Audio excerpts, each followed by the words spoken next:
पानीपत के युद्ध का वर्णन करो। पानीपत का युद्ध लगभग आज से 400-500 साल पहले लड़ा गया था।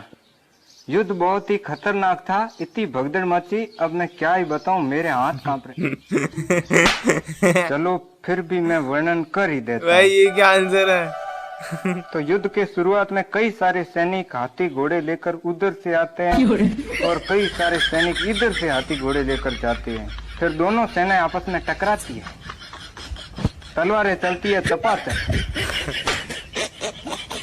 भाले खुपते हैं खपाखप, गर्दनें करती है गपागप, लोई बहता है लपालप।